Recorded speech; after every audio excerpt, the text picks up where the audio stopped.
Ya, bicara mengenai teknologi, kita tidak terlepas dari teknologi nuklir. Dan kira-kira sudah seperti apa nih teknologi nuklir di Indonesia? Kita akan langsung membahas bersama dengan Bapak Falconi Margono, yaitu Sekretaris Utama Batan. Selamat pagi, Bapak. Selamat pagi, Bapak. Nah, berbicara tentang teknologi nuklir kan masih orang menganggapnya sesuatu yang menakutkan. Tapi ternyata itu memiliki dampak yang positif. Nah, sejauh ini apa saja manfaat nuklir yang dikembangkan oleh Batan sendiri?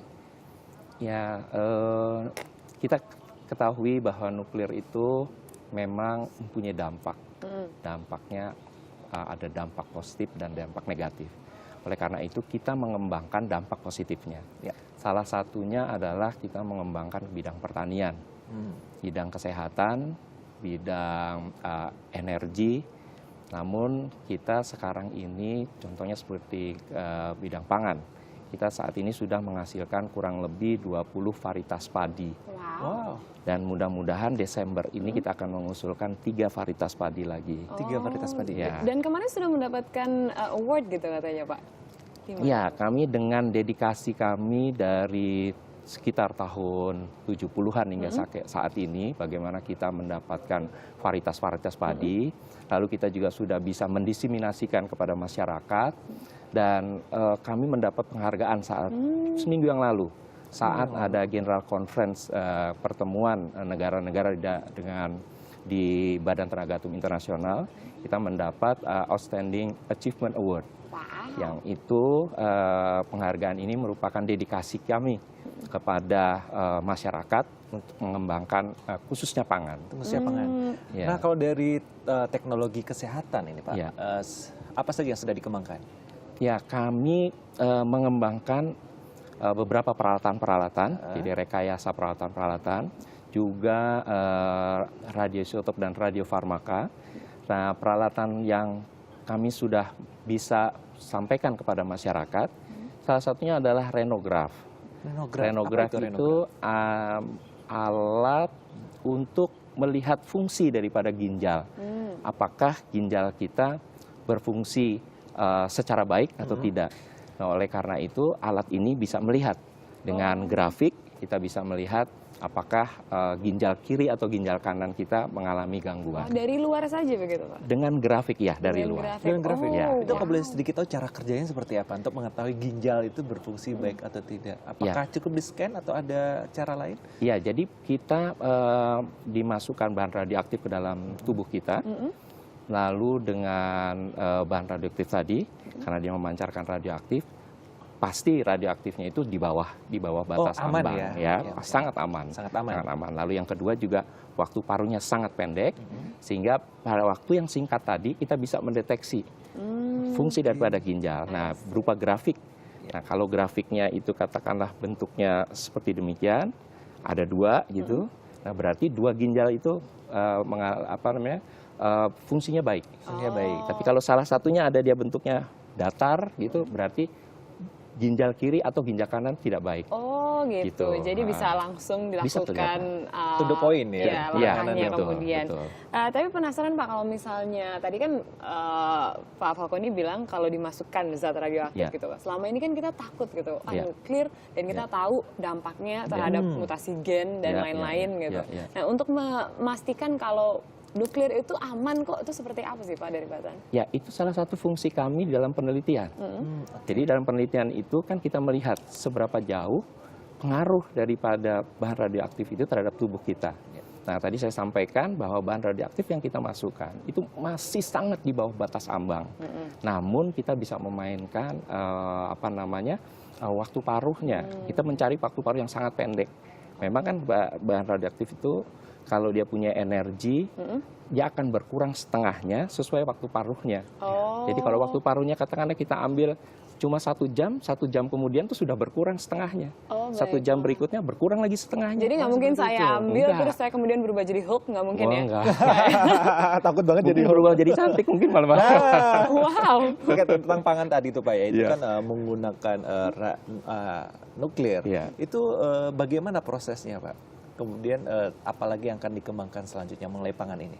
Ya, jadi pangan itu intinya bagaimana kita melakukan mutasi genetika.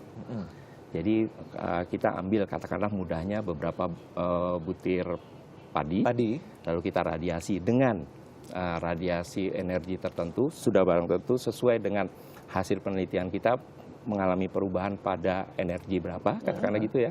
Lalu kita radiasi, setelah itu kita tanam. Nah, setelah kita tanam, lalu sudah kita ikuti perkembangannya. Nah, itu ikut perkembangan, lalu kita ambil yang menjadi bibit itu sesuai dengan kriteria kita.